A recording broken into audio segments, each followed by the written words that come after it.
Voici un classique, le mari, la femme, l'amant.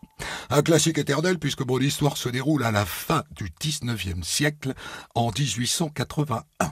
Il s'agit de l'affaire Marin-Fenayrou, F-E-N-A-Y-R-O-U.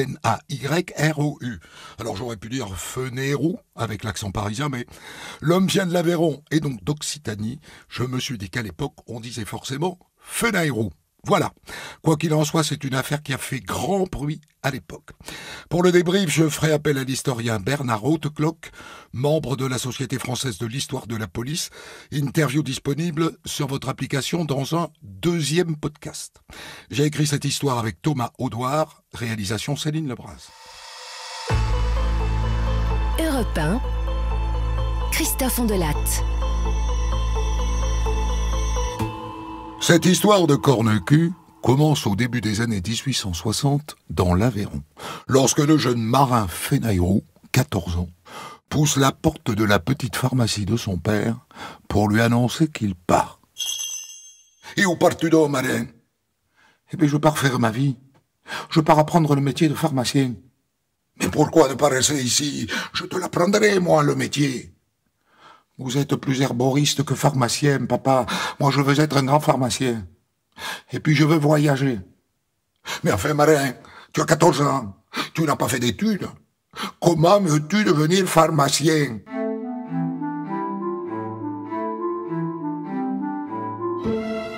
Comment ? Mais parce qu'il le veut. Et parce qu'il est dur à la besogne. Et donc Marin Fenayrou se lance dans un vagabondage pharmaceutique. Il est d'abord élève pharmacien à Blois, puis à Montpellier, puis à Marseille, où il décroche le titre assez modeste de pharmacien de 2e classe. Et là, à moi Paris, bardé de son nouveau diplôme, le jeune Marin débarque dans la capitale en 1867. Il commence par aller d'une pharmacie à l'autre pour continuer d'apprendre le métier. Et un jour de 1870, il pousse la porte de la pharmacie Gibon, rue de la Ferme des Mathurins. « Voilà, je m'appelle Martin Fenayrou, je suis pharmacien de 2e classe, et alors je cherche une pharmacie pour continuer d'apprendre notre art. »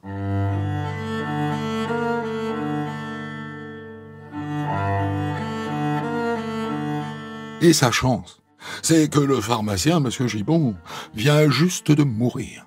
Et sa veuve qui reçoit Marin n'est pas pharmacienne. Elle a toujours travaillé là, au milieu des bocaux et de l'odeur de camphre. Mais elle n'est pas pharmacienne. Elle ne peut pas conserver l'officine.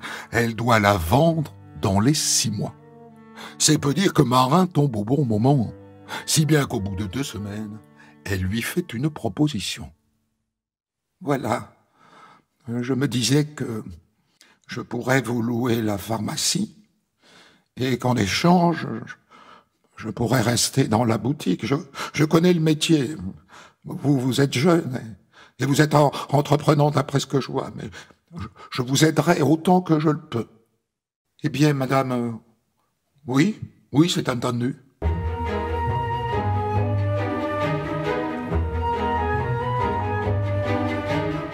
La belle affaire.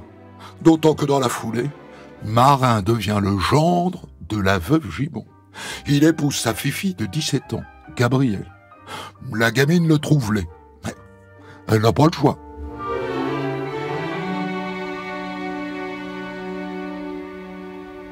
Ce n'est pas du tout le mari dont je rêvais.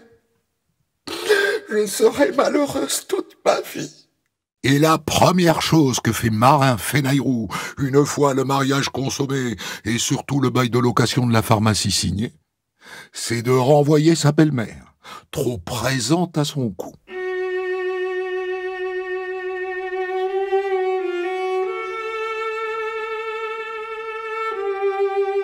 Autant vous dire que ce mariage est un échec. Marin honore son épouse, ça. Il l'honore toutes les nuits, mais à la hussarde, sabre au clair, sans aucune tendresse. Et elle, Gabrielle, 17 ans, presque 18, elle voudrait de la douceur, de l'affection. Mais elle est tombée sur un rustre. Comme prévu, elle est bien partie pour être malheureuse toute sa vie. Mais vous savez que la fornication, même rustique, même à la hussarde et sans amour, n'empêche pas d'avoir des enfants. Ils en ont 2. Au moins ça l'occupe, Gabriel.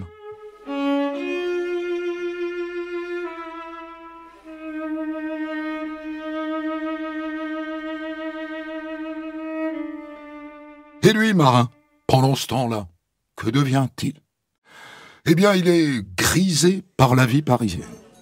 La pharmacie tourne bien, alors il en profite. Pour commencer, on le trouve tous les soirs au café. Serre-moi donc un boc.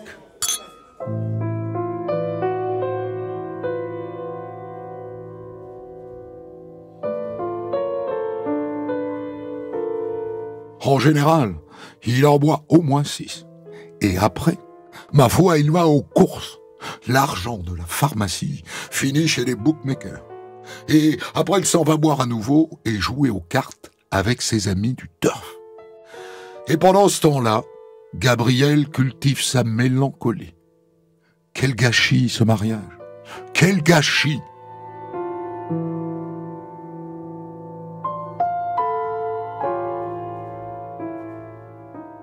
Un jour de 1875, un jeune élève pharmacien pousse la porte de la pharmacie Fénairon. « Bonjour, je m'appelle Louis Aubert. Je suis élève pharmacien. Et je me disais que peut-être vous aviez besoin de quelqu'un. » Il tombe bien, celui-là. Marin qui passe le plus clair de sa vie au café sur les champs de course a bien besoin de quelqu'un pour l'aider. D'autant que maintenant le chiffre d'affaires n'est pas bon. Forcément, il néglige son officine. Alors emballé, c'est pesé, Louis Aubert, 21 ans, entre à la pharmacie Fénairon.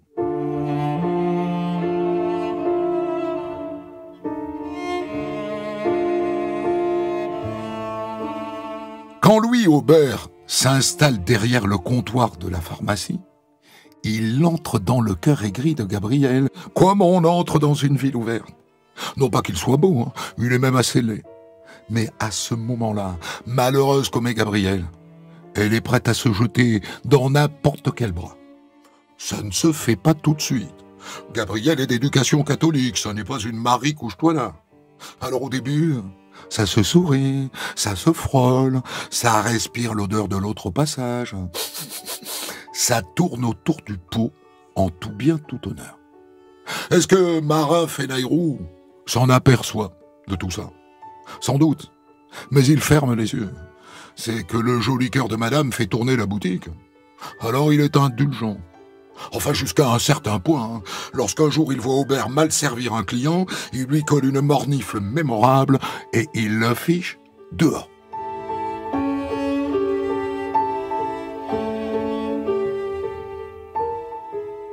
Ensuite, le jeune Aubert part faire son régiment à Blois.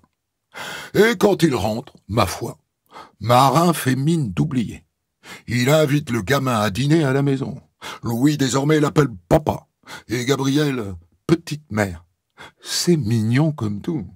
C'est absolument sans avenir, mais c'est mignon comme tout. Et puis un jour, le jeune Louis Aubert fait une proposition à Marin Fénairon. Je vous propose de revenir travailler chez vous. Mais sans être payé. Hein. Je vous demanderai seulement de me nourrir. Ainsi, je pourrai terminer mon stage, et ensuite, je me chercherai une pharmacie. Qu'en pensez-vous, papa? Et Marin accepte, en se disant que sa femme est trop bigote, trop sérieuse, trop bien éduquée, pour succomber au charme de se freluquer. Et pourtant, ses amis l'alertent. Enfin, Marin, j'ai vu ta femme au bras de cet Aubert, ton employé. Je crois même l'avoir vu embrasser Gabriel dans la rue.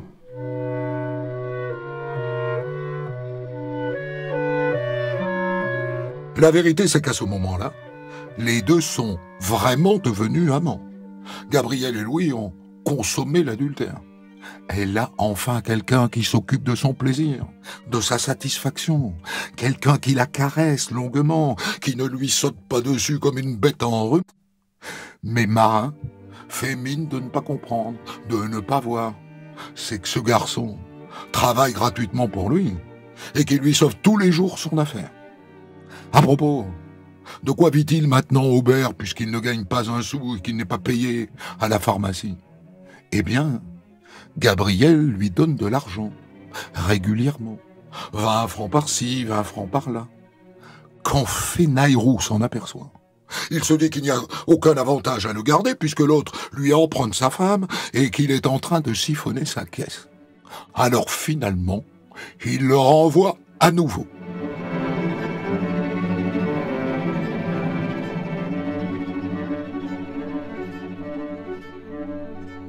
Louis Aubert se retrouve à la rue sans un sou. Mais il repère une petite pharmacie en déshérence, boulevard Malesherbes. Il emprunte de l'argent à sa sœur et il l'achète pour 6 000 francs. Une misère. Et en quelques semaines, là où l'ancien pharmacien vendait pour 10 francs de médicaments par jour, il en vend pour 150 francs. Et puis 200 francs. Sa pharmacie a l'air de bien marcher. Sauf que pour attirer le chaland, il a baissé les prix. Il est fauché, en vérité. Il est fauché comme les blés.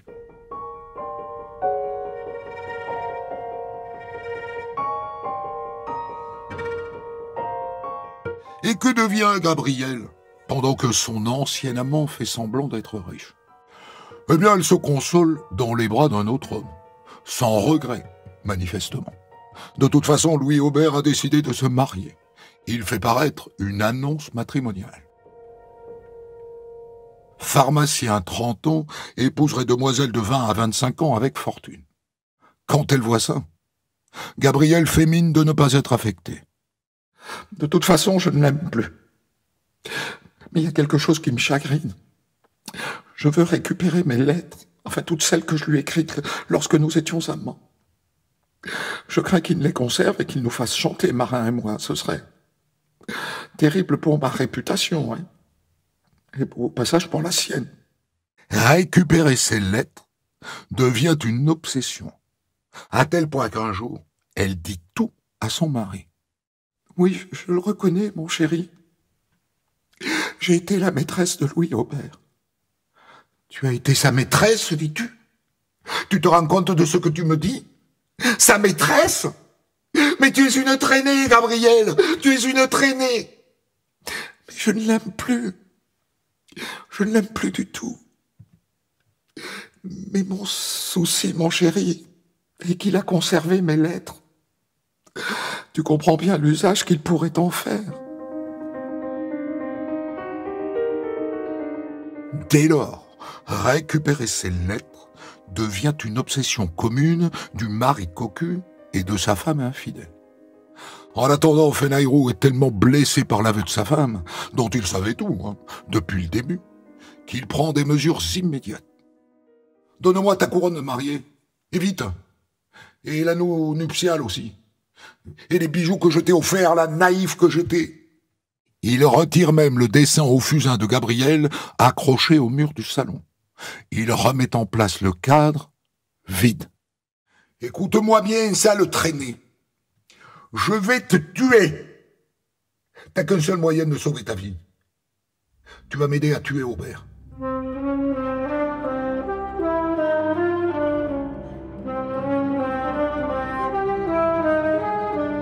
Et Gabrielle ne dit rien. Elle accepte l'idée parce qu'elle a honte. Nous sommes en mars 1882. Le crime est tout proche, maintenant.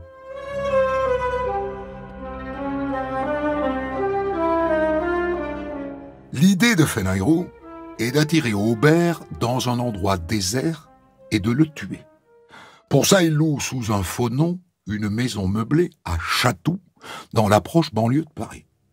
Et il met en place son projet machiavélique. Sa première idée est complètement perverse. Il veut faire fabriquer une lorgnette mortelle, une lorgnette équipée de 2 longues tiges d'acier connectées à un ressort. Son idée est d'amener Aubert à regarder dans la lorgnette et clic, les 2 tiges d'acier lui crèveront les 2 yeux. J'aurais aimé ça, hein. Ou que j'aurais aimé. Mais disons que c'est peut-être un peu trop cruel, hein. Oh, à peine. Alors il achète un piège à loup énorme. Et voilà son plan. Gabriel invite Aubert à déjeuner. Le piège est sous la table. L'autre s'assoit et crac, le voilà prisonnier. Il n'y a plus qu'à terminer le travail. Et puis finalement, il choisit une stratégie plus ordinaire. Madame invitera son ancien amant à dîner et il le tuera avec son frère. Le dimanche 14, il dicte une lettre à Gabriel. Une lettre d'amour. Je me languis de vous, virgule. J'aimerais tant vous revoir, point. Nous venons de louer une maison de campagne à Chatou, point. Venez donc m'y rejoindre un soir, point. Réponse de Louis Aubert, hors de question. Alors Fenayrou dicte à sa femme une deuxième lettre, plus tendre, plus aguicheuse. Nouvelle réponse d'Aubert. J'en ai assez de cette liaison, j'ai bien d'autres soucis, notamment d'argent, j'ai la tête ailleurs. D'où la teneur de la troisième lettre que, sous la dictée de son mari, Gabriel écrit à Aubert. Votre problème d'argent me chagrine beaucoup, virgule. Venez, virgule. J'ai 2000 francs, virgule. Je vous les remettrai. Point. Et tu signes. L'argent. Aubert en a tellement besoin. Alors il dit oui.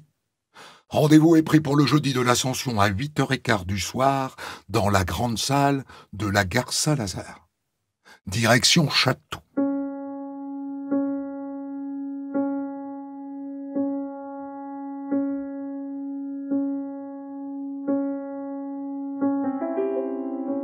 Voici venu le jour du crime. Le matin, Fenayrou va acheter 8 mètres de tuyaux de plomb qui servent pour les conduites de gaz. Il prépare aussi une canne épée et un marteau. Et vers 3h de l'après-midi, les voilà qui prennent la direction de Chatou. Gabriel, marin, et son frère venu donner un coup de main. Arrivé sur place, Fenayrou passe plus d'un quart d'heure à aplatir le long tuyau de plomb à coups de marteau, pour le transformer en une sorte de long ruban métallique. C'est avec ça qu'il prévoit de lester le corps du malheureux Aubert avant de le jeter à l'eau. Ensuite, il demande à Gabriel de fabriquer un bâillon avec des chiffons. Il est un peu inquiet à son sujet. « Tu ne le préviendras pas, Gabriel, n'est-ce pas? Hein, tu ne me tromperas pas une nouvelle fois. On est d'accord? » « Non, non, je te l'amènerai, je te le promets. Et ensuite, j'irai me jeter dans la Seine. »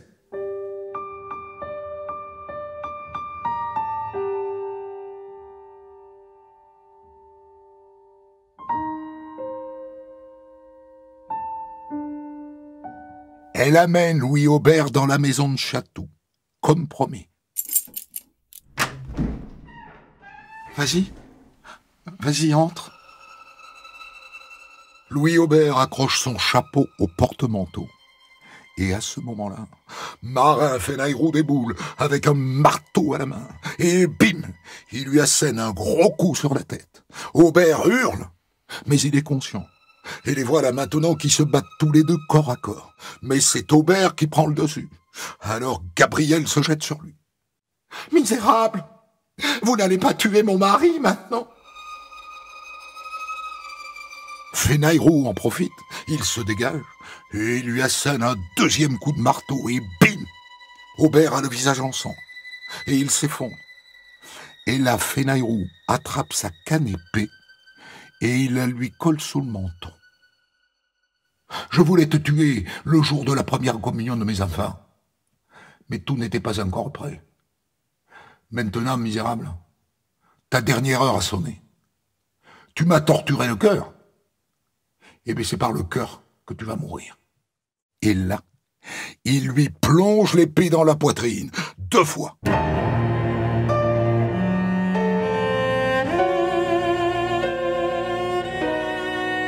Et maintenant, eh bien, il faut se débarrasser du cadavre.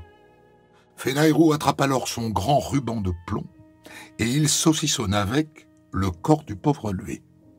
Ensuite, il le charge tous les trois sur une petite voiture à bras et les voilà en route vers le pont de Château. Et là,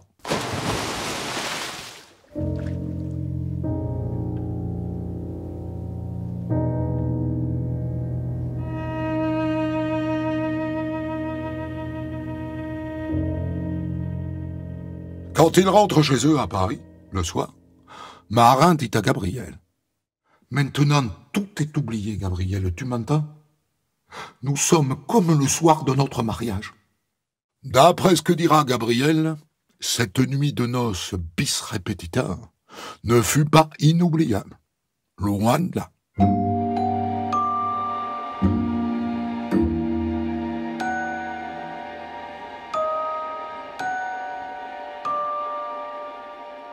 Le lendemain matin, Marin Fenayrou va voir son frère et il lui donne 50 francs pour le remercier de sa complicité.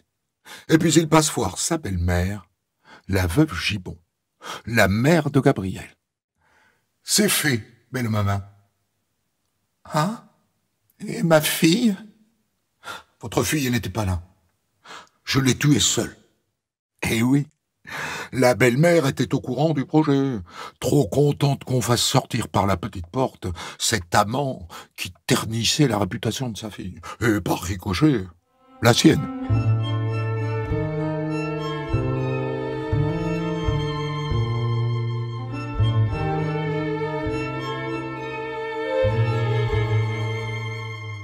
Quoi qu'il en soit, le dimanche suivant, on les voit tous les deux aux courses, Marin et Gabriel, plus mari et femme que jamais. On les voit même déjeuner sur l'herbe.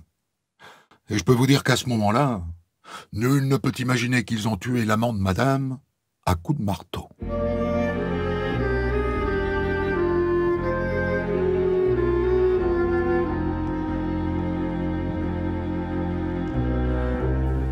Onze jours plus tard, on retrouve le corps du pauvre Louis Aubert flottant dans la Seine. J'ai bien dit flottant. Le corset de plomb confectionné par Fenayrou n'a pas réussi à le maintenir au fond.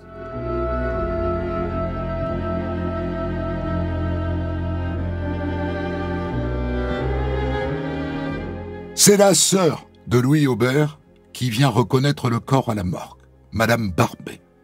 Et le soir même, elle écrit au procureur une lettre anonyme. « Je sais qui est l'assassin de mon malheureux frère.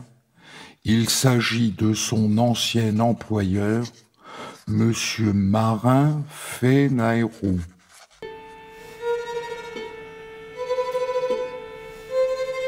Ça n'a pas traîné. Et il fallait s'y attendre. Car dans l'entourage de Fenayrou et dans celui de Louis Aubert, tout le monde est au courant de cette histoire de cocufiage. Alors dès le moment où on découvre le corps, tout le monde arrive à la même conclusion. Si Louis Aubert a été tué, c'est forcément par Marin Fenayrou. Le lendemain, le chef de la sûreté de Versailles débarque chez le pharmacien de bon matin. L'autre est encore en robe de chambre. « Je vous attendais, monsieur le commissaire. Je savais que je serais dénoncé par Madame Barbet, la sœur d'Aubert. C'est ça qui s'est passé. Mais je n'ai pas besoin de vous dire que je suis innocent.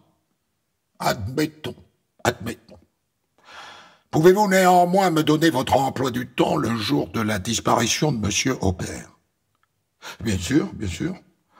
Ma femme et moi avons dîné chez le père à la Tuile. Ensuite, nous sommes allés au Grand Café. Et mon épouse est rentrée à ce moment-là faire ses dévotions à l'église Saint-Louis d'Anterre. Admettons. Néanmoins, je souhaiterais vous interroger plus avant à notre bureau de Versailles. Un de mes hommes va vous y conduire. Et là, apparaît Gabriel. Madame, je souhaiterais que vous veniez à Versailles, vous aussi. Nous prendrons le train. Et les voilà donc dans le train, dans un compartiment de première classe, au milieu de 4 personnes. À un moment, Gabrielle se penche à l'oreille du commissaire. Et à voix basse, elle lui dit « Je vais vous faire une confession, monsieur le commissaire. C'est mon mari qui a tué Louis Aubert. J'y étais. Je peux tout vous raconter. Ça s'est passé dans une maison que mon mari avait louée à Château. »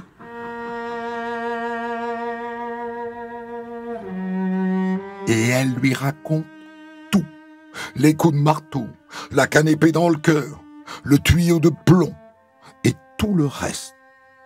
Entre-temps, le frère a été arrêté. Le commissaire les conduit tous les trois dans la maison de Château. Et Fenayrou, qui a compris qu'il était coincé, avoue à son tour. Il donne tous les détails, jusqu'au moment où ils ont jeté le cadavre par-dessus le parapet du pont sur la Seine. L'affaire n'a pas traîné, et très vite les bases du procès qui s'annonce devant la cour d'assises sont posées. Marin Fenayrou jouera les maris outragés, blessés dans son cœur et dans son orgueil. Et Gabrielle jouera la femme soumise à son mari. Elle dira qu'elle n'a pas eu d'autre choix que de l'aider.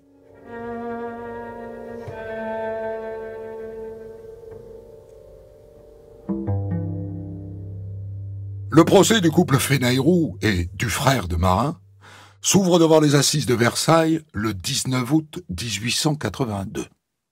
Et les pièces à conviction sont là, posées près de la barre. La petite voiture à bras dans laquelle a été transporté le corps, le piège à loup que finalement Fenayrou n'a pas utilisé, le marteau, les 8 mètres de tuyaux de plomb et surtout le crâne de Louis Aubert. Le crâne est posé là sur du papier journal, luisant comme de l'ivoire, enfoncé à 3 endroits pour chaque coup de marteau porté.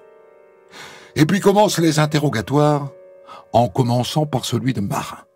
« Saviez-vous depuis le début, monsieur, qu'Aubert était l'amant de votre femme ?»« Non, je l'ai longtemps ignoré.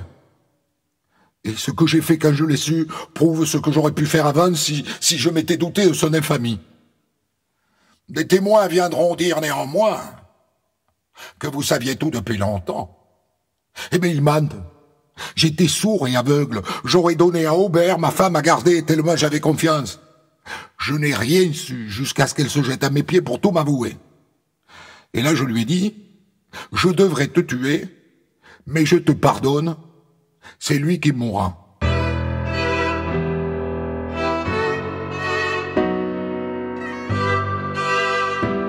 Vous comprenez ce qui se joue dans cet échange avec le président de la cour d'assises. Fenayrou veut faire croire à un coup de sang, une folie qui se serait emparée de lui quand il a découvert le poteau rose, alors que nous savons, nous, qu'il était au courant depuis longtemps. Et votre femme, comment l'avez-vous amenée à participer au crime? Eh bien, je lui ai dit, si tu refuses, je te tuerai, et je tuerai les enfants, et je me tuerai ensuite.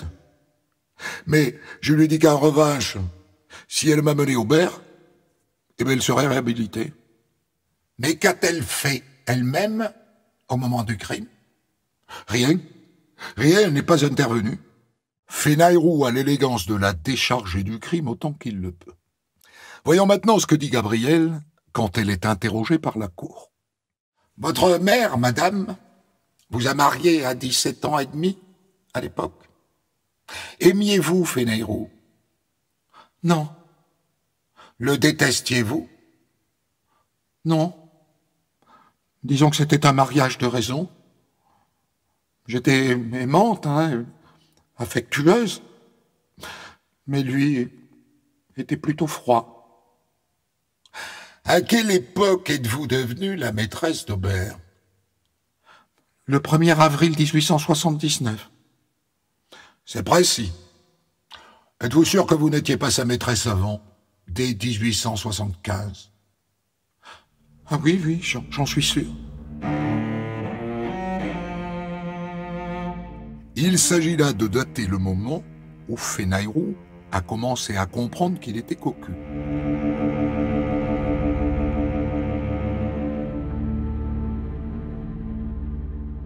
Et votre mari, madame, savait-il que vous étiez la maîtresse d'Aubert? Non. Non, il l'ignorait. Et quand a-t-il connu la vérité? Le 22 mars dernier, quand je lui ai fait mes aveux. Pourquoi avez-vous commis ce crime horrible qui consiste à mener votre amant à la mort? Parce que j'étais repentante, parce que j'avais offensé mon mari, parce qu'il était malheureux, et puis parce que je craignais pour ma vie. Et celle de mes enfants, il m'avait dit, ou tu m'aimes, ou je vous tue. Enfin, c'est faux, madame. Vous saviez que votre mari ne vous tuerait pas. Votre crime, madame, n'est pas celui d'une femme terrorisée et d'une femme esclave. C'est une vengeance de femme lâche, impitoyable. C'est vous, madame, qui avez armé votre mari. L'avocat général se lève pour son réquisitoire. Pour le mari, il ne faut pas parler de jalousie. Il connaissait depuis longtemps la situation. Il ne s'est pas vengé comme se venge l'honnête homme outragé dans son honneur. Quant à elle, elle dit qu'elle a agi par affection pour son mari et par repentir. Mais la vérité est qu'elle a toujours haï son mari, imposé par la force. Et d'ailleurs, vous noterez que c'est elle qui l'a dénoncé pour se débarrasser de lui, après s'être débarrassée de son amant. Alors, messieurs, si vous êtes convaincus que Fenayrou est un mari qui s'est vengé, ayez pour lui de la pitié. Mais si vous considérez que c'est un assassin vulgaire, alors faites énergiquement votre devoir. Quant à la femme Fenayrou, je crois que jamais monstre plus complet et plus hideux n'est venu s'asseoir sur les bancs de la cour d'assises. Cette femme est le type du mensonge, de la débauche, de la lâcheté et de la perfidie. Elle mérite le dernier châtiment.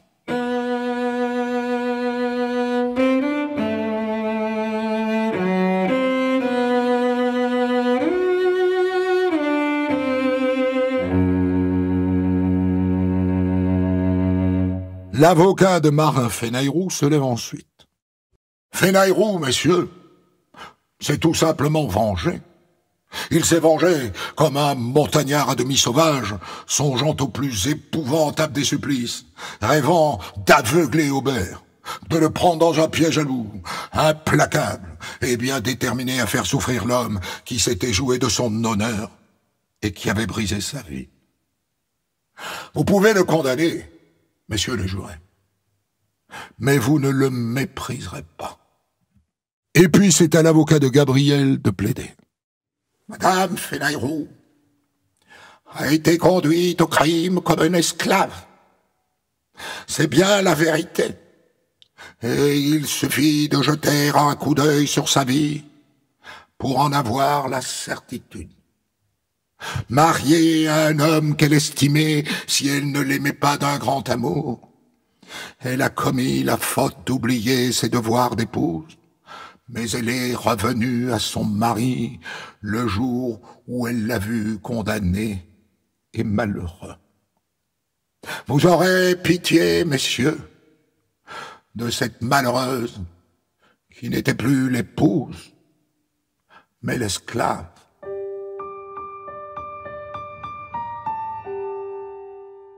À la fin, le verdict est terrible pour les deux.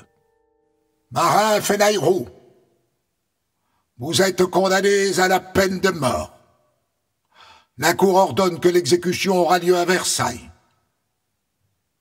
Gabriel Fenayrou, vous êtes condamnés aux travaux forcés à perpétuité. Et le frère prend 7 ans de travaux forcés.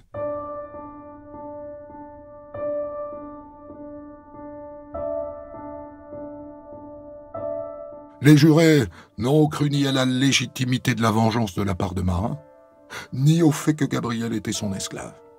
Ils ont vu 2 époux, nourris par la haine, dans une machination infernale. Finalement, la peine de Marin Fenayrou sera commuée en réclusion à perpétuité. Il mourra en prison 8 ans plus tard. Je vous ai raconté une affaire criminelle du 19e siècle, l'affaire Marin-Fenailleroux, qui tue l'amant de sa femme, Louis Aubert, avec la complicité de celle-ci, qui se prénomme Gabriel, assassinat qui a valu à Marin-Fenailleroux d'être condamné à mort et exécuté, et à Gabriel une peine de travaux forcés à perpétuité. Je débriefe cette histoire avec vous, Bernard Hautecloque, qui est historien, membre de la Société française de l'histoire de la police. Revenons à notre affaire, il faut que vous m'expliquiez pourquoi cette histoire a eu de l'écho à l'époque au point qu'elle a traversé les siècles. Parce que vous me confirmez que c'est une grande affaire des années 1880. C'est une des affaires les plus célèbres du 19e siècle, au point qu'elle a encore inspiré jusqu'à une époque assez récente. En 1956, Claude Barma lui a consacré une dramatique, et en 1962, Gérard Houry y a consacré un épisode d'un film à sketch. Donc je peux vous confirmer, tant auprès du public que auprès des historiens, c'est une des histoires les plus célèbres du 19e siècle. Alors qu'est-ce qui explique ce succès? Parce que, bon, des maris qui tuent l'amant de leur femme, ça n'est ni le premier, ni le dernier. En effet, ou alors un amant qui s'entend avec la femme adultère pour se débarrasser du mari, ça aussi ça s'est vu, mais l'affaire Fenailleroux, moi, je vous dirais, ce succès, entre guillemets, s'explique pour deux raisons. La première, qui n'est pas forcément la principale, c'est d'abord la position sociale des assassins. Vous savez, au XIXe siècle, pharmacien, c'est un notable. Ce sont des gens instruits qui ont un niveau de vie plus que confortable. Qu'ils soient mêlés à des affaires criminelles, ça attire forcément l'attention du public. Si la même affaire s'était déroulée dans un milieu ouvrier ou paysan, je ne pense pas qu'elle aurait eu le même écho médiatique.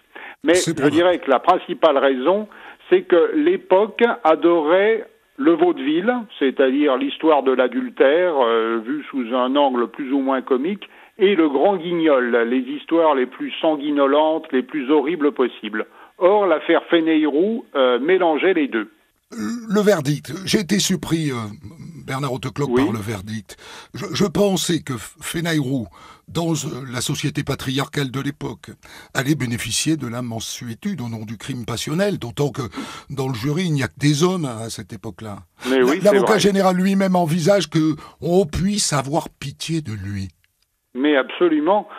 Imaginez-vous qu'à l'époque, le code pénal de l'époque, dans son article 324, disait textuellement, le crime d'un homme qui supprime sa femme qu'il a prise en flagrant délit d'adultère est excusable. C'est en toutes lettres dans le code pénal, et cet article n'avait été aboli qu'en 1975.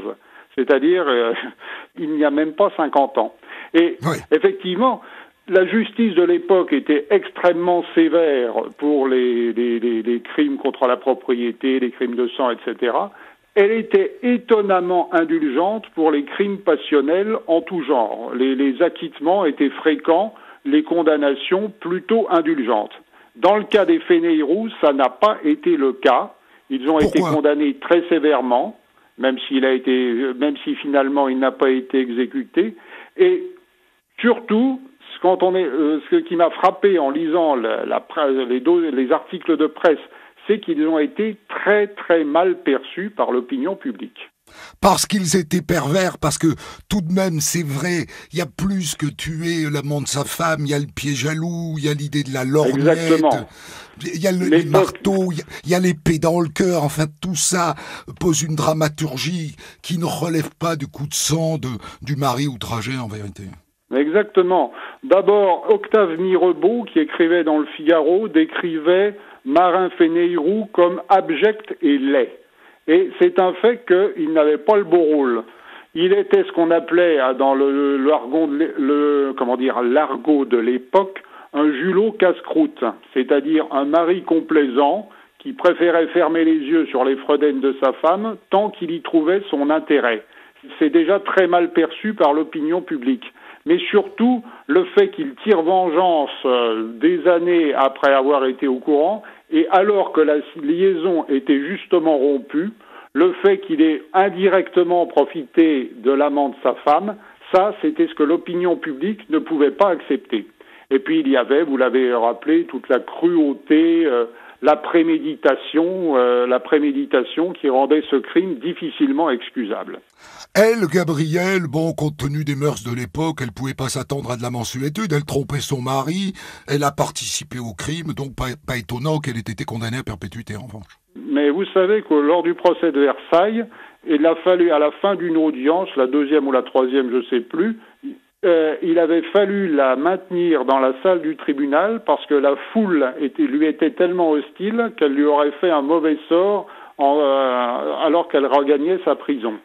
Mais pourtant, moi, je suis un peu touché par son histoire parce qu'on l'a mariée de force, parce que on a décidé qu'elle serait malheureuse à vie. Mais c'est l'usage à l'époque. Oui, dans la bourgeoisie, ils étaient tous deux issus de la bourgeoisie, effectivement. Effectivement, mais d'un autre côté, alors je ne sais pas si c'était son véritable caractère ou si c'était son avocat qui lui avait conseillé, mais au procès, elle s'est montrée extrêmement froide. Si elle l'avait joué mélo, si elle s'était arraché les cheveux, fait une crise de désespoir, je pense que son histoire, alors sincère ou pas, c'est un autre problème, mais je pense que son histoire serait mieux passée auprès du public. D'après, encore une fois, je me réfère à la presse de l'époque, tous les correspondants, tous les chroniqueurs judiciaires la décrivaient comme une statue absolument impassible, et ça, encore une fois, ça ne lui a pas aidé.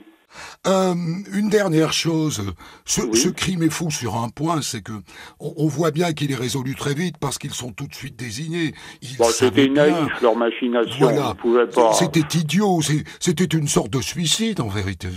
Ils savaient. Je dirais pas jusque-là, mais enfin bon, ils n'avaient aucune expérience du crime et penser qu'il suffisait de lester un cadavre pour qu'il ne flotte pas, penser que sa disparition ne serait pas remarquée, croire qu'on ne s'intéresserait pas directement à eux, ça relève d'une naïveté qui frôle la sottise.